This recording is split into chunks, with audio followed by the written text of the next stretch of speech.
And now a reading from Pixels 2470. Yea, and she said unto them, There shall be three wise elements in the mighty trinity of exposure, the aperture, the shutter speed, and the holy ISO. And it was good.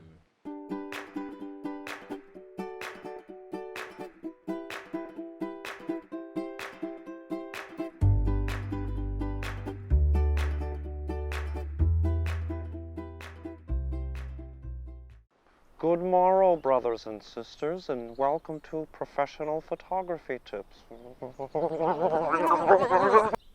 My name is Josh Cripps, and you can find me on Instagram and Facebook at Joshua Cripps Photography. Of the 3 points in the exposure triangle, aperture, shutter speed, and ISO, ISO is probably the least well understood and the most incorrectly utilized. So what does it mean, what does it do, and when is the right time to adjust it? Well, ISO stands for Interoscillating Systematized Opopotamus, and I think it's pretty clear what that means. All ISO represents is your camera's sensitivity to light. The higher the ISO, the more sensitive the camera is, so the less light it needs to make a good photo. Conversely, the lower the ISO, the less sensitive the camera is, and the more light it needs to make a good exposure. If you're familiar with my teacup analogy, you can think of ISO as the size of the cup you're filling up. The higher the ISO, the smaller the cup, so the less water is needed to fill it up. Which means we have 3 ways of affecting our photo's exposure: by adjusting the aperture, which controls depth of field, by adjusting the shutter speed, which controls motion within the photo, or by adjusting the ISO, which controls... Wait, what does ISO control?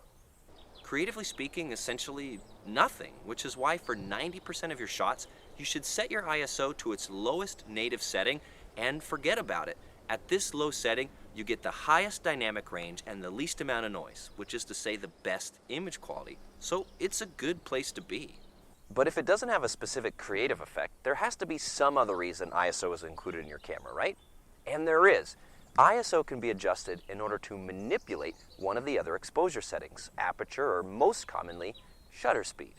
In other words, you can change your ISO in order to target a specific shutter speed. Let me give you an example. Let's just say I'm shooting albatross in the French frigate shoals, and I want to freeze them in midair, capturing all the details of their feathers. I put my camera in aperture priority and select f5.6 for a good compromise between depth of field and subject isolation. I'm at ISO 100, and in order to get a good exposure, the camera selects a shutter speed of 1/160. Now, this sounds fast, but when I take a photo, it's full of motion blur. Poop. But now I know I can manipulate my shutter speed with a little tweak of the ISO. So if I crank it up 3 stops to ISO 800, which makes the camera much more sensitive to light, it has no choice but to speed up the shutter speed by those same 3 stops in order to compensate. And that gives me a new shutter speed of 1/1250th of a second, which is much faster. And now when I snap a pic, the details are razor sharp. Now how about something completely different? Let's say I'm out at Mono Lake at night and I want to shoot the star field just as I see it with those thousands of bright pinpoints. Now, believe it or not, this is actually the exact same idea as the albatross shoot, just on a different scale. If my camera's at f8 and ISO 100, I'd need a shutter speed of 17,000 seconds to get a good exposure. That's almost 5 hours. So how can I shorten my shutter speed? Exactly right, by increasing my ISO.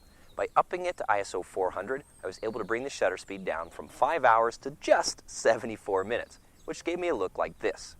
But that's still not pinpoint, so I need to decrease the shutter speed even further, again by increasing my ISO. By cranking it up to 12,800, as well as opening up the aperture a little bit to let in some more light, I was able to get it down to 15 seconds, and finally, I got my pinpoints. Just be aware that increasing your ISO like this does come at a cost of an increased amount of noise or grain in your photo, which reduces dynamic range and detail in your images. Just like everything else in photography, there's always a trade-off. And there you have it, ISO in a nutshell. Leave it alone most of the time unless you're targeting a specific shutter speed. Now, in the last few minutes I talked about targeting faster shutter speeds, but what if you want to target a slower shutter speed in order to increase the amount of motion in your photo? Well, you can check out this video about using neutral density filters to do just that. And if you like this video, please subscribe to this channel and join my newsletter for all kinds of great photo tips and techniques. Or if you'd like to learn photography with me in person, you can join me in an on-location photography workshop at sea2summitworkshops.com. Until next time, have fun and happy shooting.